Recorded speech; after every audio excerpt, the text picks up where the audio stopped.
They say the sea holds many secrets, but none as chilling as the hollow light. Nestled between jagged cliffs and the relentless tide, the village of Grains Hollow had long faded from most maps. Fishermen avoided the nearby waters, whispering of things seen in the fog. Locals who remained locked their doors at dusk. And rising above it all, a rusted, forgotten lighthouse whose light hadn't turned in over 40 years. It began with a letter.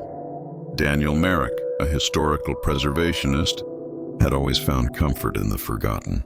Old rail lines, sunken churches, derelict windmills. But when he received a handwritten note from a woman named Iris Mallory claiming her brother had vanished after visiting Grains Hollow, he felt something stir in his chest, a thrill and something darker. The note was brief. Just a single photograph, yellowed and torn, showing a man standing before the lighthouse. Behind him, barely visible something in the window. Daniel arrived in Grains Hollow under a sky bruised with storm clouds. The village looked as though it had been abandoned decades ago. Salt had eaten the paint from the buildings.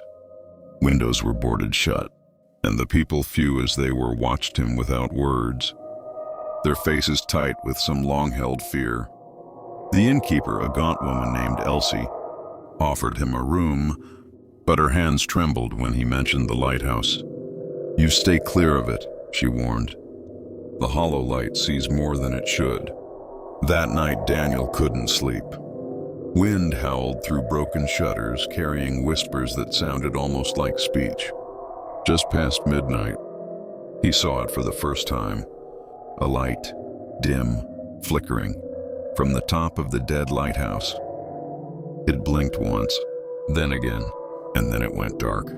The next morning, he began his exploration. The lighthouse was sealed with a rusted chain, but its iron had long lost its strength. Inside, the air was stale and thick with the scent of brine and rot. Seaweed curled along the steps, and every surface was slick with moisture. He climbed the spiral stairs, his boots echoing with every step. At the top, a cracked lens fogged with salt. No power, no mechanism intact. Yet someone had been there. A child's toy sat on the floor, a spinning top encrusted with barnacles but clearly moved recently. That night the light blinked again, and something knocked on his window. 3 soft taps, followed by a silence so complete it rang in his ears. The next few days blurred into unease. The villagers grew colder, turning away when he passed. Iris had never replied to his follow-up letters, and every night the hollow light blinked once for each hour past midnight. But the worst came on the 5th night. Daniel woke to find himself standing on the cliff's edge, barefoot in the rain. He had no memory of walking there, and in his hand the same spinning top, now dry. Back at the inn, Elsie refused to look him in the eye. "You've seen it now," she said.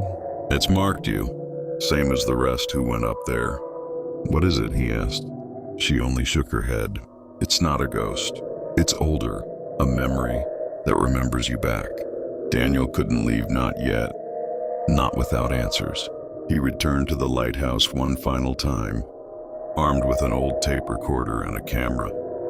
Inside, he found something new, a mirror. Tall, dusty, but wrong. It didn't reflect the room, only him. And behind him in the glass, a child, pale, hollow-eyed, watching. He turned. Nothing, but on the tape recorder, when he played it back, a voice. Raspy, small. He watches the watchers. The tape melted in his hand, plastic bubbling. The camera refused to work. The light blinked again. Daniel fled. But Grains Hollow wouldn't let him go. The road out was gone, devoured by mist. His car refused to start. The ocean below churned with inky black shapes. On the 7th night, the villagers gathered at the cliffs.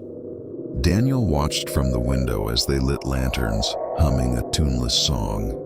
The lighthouse blazed to life. Not flickering, not broken. A solid beam of white carved through the mist and turned slowly, as if seeking. When it pointed toward Daniel's room, the glass shattered, and something entered. Not with footsteps, not with noise, but with pressure like the air had been hollowed. He tried to scream. Couldn't. Darkness took him. He was found weeks later by a rescue crew responding to rumors of missing hikers. Curled in the sand, eyes wide, unblinking, alive but absent. He spoke only once. To a nurse months later, they all blinked. But the lighthouse, it stared. They say the lighthouse in Grains Hollow still turns.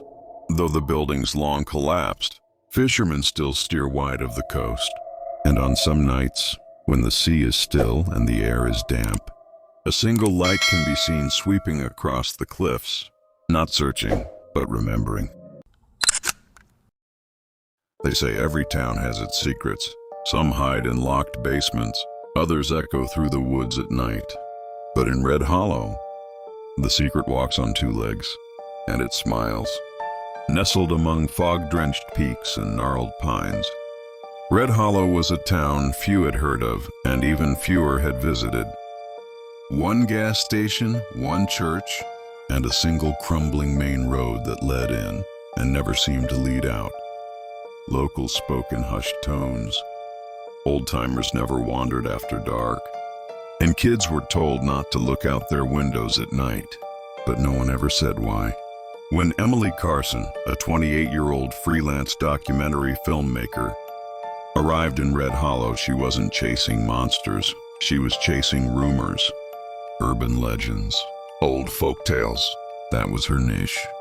Red Hollow had piqued her interest after a string of online posts. If you see him smiling, it's already too late. Don't wave back. Never open the door when he knocks. Even if it's your mother's voice. She thought it was just regional creepypasta. She was wrong. Emily checked into the only place available Hillshade Motel, run by a shriveled woman named May who looked as if she'd been carved from bark. "Don't film after dark," May rasped, eyes milky and unblinking. "You don't like cameras?" Emily laughed politely. "Who doesn't?" "The one who walks," May said, then turned away. "You'll find out." The townsfolk were tight-lipped. Old men stared too long. Children crossed the street to avoid her. The town gave the sense of a place suspended in time and terrified of something invisible. But one man talked. Jude Callahan, mid-40s mechanic, had lost his teenage daughter 2 years prior. They found her bones down by the creek. Smiling so wide her jaw broke, they said coyotes. "I say that's a damn lie." Emily asked him to explain. "You want to know about the smiling man? You record this, you best never come back." He lit a cigarette, hands trembling, then told her the story. They say the smiling man used to be one of them, a preacher named Reverend Cyrus Dunn, back in the 1800s. He ran the Red Hollow Chapel, charismatic, convincing, and cruel. Behind the sermons were whispers of blood rituals, children gone missing, wives never returning from cleansing ceremonies. When the townsfolk found the bones in his cellar, they dragged him to the forest and burned him alive. But he didn't scream. He smiled, said he'd come back, said his smile would be the last thing we'd ever see. That night, they say the fire wouldn't die. The smoke twisted into faces. And ever since, when fog rolls in thick, the smiling man walks again. Emily dismissed it all as local myth. She set up her camera by the chapel ruins at dusk. She wanted atmosphere. Fog crept in like spilled milk over black rocks. At 9:13 p.m., she heard laughter. Not joyous, not human, high-pitched, drawn out, as if someone was trying to remember how to laugh. She turned around, no one there. When she reviewed the footage, she saw a shape behind her, slender, too tall, grinning. That night at the motel around 2 a.m., there was a knock at the door. "Emily," came her mother's voice. "Let me in, sweetheart. I forgot my key." Her blood froze. Her mother had died 3 years ago. She backed away slowly, not daring to speak. It's me. Don't be silly. Just open the door." Then the voice changed. Still her mother's, but warped. Too high, too cheerful. "I'm smiling, baby. Aren't you happy to see me?" The knob jiggled. Then silence. When she looked through the peephole, nothing. But on the ground in a smear of fog, bare, wet footprints. Facing the door, Emily fled to the town library the next morning, pale and shaking. The local historian, Glenda Rickles, was waiting. "We thought you'd be gone by now," Glenda said. "They always leave after the smile." Glenda handed her a file. Dozens of cases, people who disappeared from Red Hollow. Many were found days later with snapped jaws, grinning skulls, and sometimes their eyes still moist. Emily found a pattern. The smiling man always came in 3 signs. 1, a voice you know. 2, a smile in the dark. 3, a knock you shouldn't answer. She had 2 out of 3. She decided to leave, but it was too late. As Emily packed, she noticed the mirror fog up despite no hot water. Words began to appear on the glass. "You looked at me." She turned to run, but the TV flickered on. The screen showed live footage of her. In the room, at that moment, she wasn't alone. Behind her, the smiling man stood. 8 feet tall, no eyes, no nose. Just an enormous, grotesque grin stretching ear to ear. Skin pulled back, muscles exposed, as if he'd grinned through his own face. She screamed and ran, but every door led back into the same room. The walls stretched, melted, reformed. Reality was unraveling. Then silence, and a final knock. 3 weeks later, Jude found the camera on the motel bed. Emily was gone. The footage showed her final hours, though the tape corrupted each time the smiling man appeared. But in one frame, he was smiling straight into the lens, behind her. Then static. Her body was never found. Locals say Red Hollow is quieter now. Fewer outsiders come. The forest feels heavier. But if you ever hear a voice you know, or see a grin in the mist, don't wave. And for God's sake, never open the door. This was the story of the smiling man of Red Hollow. But legends never really end. They only wait for you to believe in them. In the north of England, nestled between brooding hills and a dense forest called Blackbrush Wood, lay a forgotten village named Deernwick. It did not appear on modern maps. There were no roads leading in, only footpaths and stories, most of which were whispered and unfinished. For generations, the village had thrived in isolation, untouched by technology or time. But there was a reason Deernwick endured, and it wasn't luck. It was the rite. James Whitaker was a folklore professor at York University. When he discovered a reference to Deernwick's autumn rite in an obscure 1897 field journal, curiosity overcame reason. With a passion for ancient traditions, James contacted the local historical society, only to be met with discomfort and warnings. "Leave it be," said one archivist. "That place holds what we were never meant to remember." That, of course, only intrigued him further. He set out on foot with a rucksack, a camera, and a notebook. He walked through pastures, over stone fences, and eventually into the dense dark of Blackbrush Wood. By dusk, he emerged from the trees into a clearing where Deernwick stood like a place, preserved in amber, thatched cottages, smoke curling from stone chimneys, and silence so pure it pressed against his eardrums. He was met with guarded eyes and stiff smiles. The villagers looked related, pale eyes, sun-dried skin, and a calmness that felt rehearsed.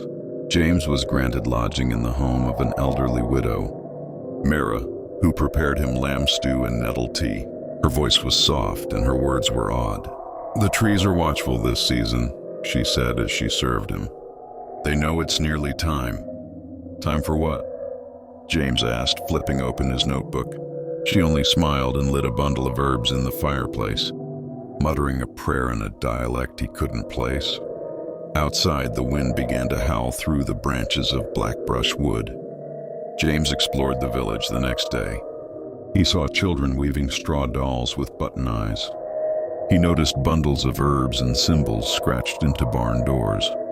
No one explained the customs. They only said it was for the harvest. He overheard murmurs.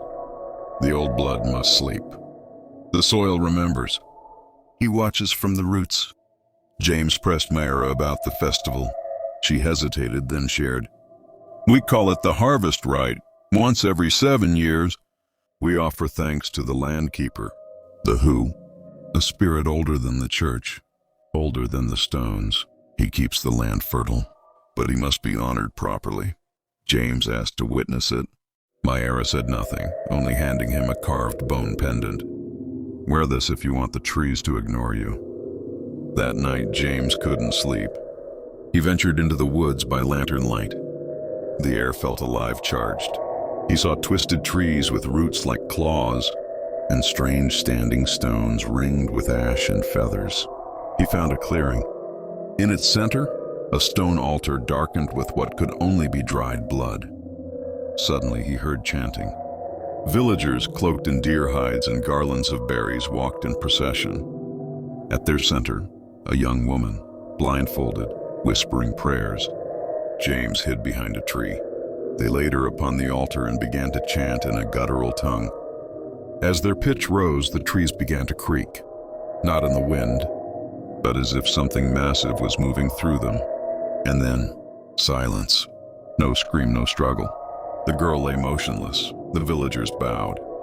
And then all torches were extinguished. When James lit his lantern again, the clearing was empty. The next morning, James confronted Mayra. They sacrificed her, he hissed. I saw it. Mayra's expression didn't change. She volunteered. Her family will never go hungry. The crops will thrive. Her spirit now joins the roots. This is murder. No, she said firmly. This is survival. James ran. But as he left her cottage, every villager turned to look at him, smiling. That night, James tried to flee through the woods. But Blackbrush was different now. The trees had shifted. Paths doubled back. Whispering voices grew louder. He tripped over roots that weren't there before. And then he saw him. A tall, bark-skinned figure with antlers woven from roots. Moss growing where eyes should be. The air around him stank of wet earth and rot. And yet, James couldn't move. You trespass. The voice echoed not in his ears, but in his bones. You saw, you judged. Now choose, become one with the soil, or bring the right to your world. James awoke in his university office 3 days later, muddy and shaken.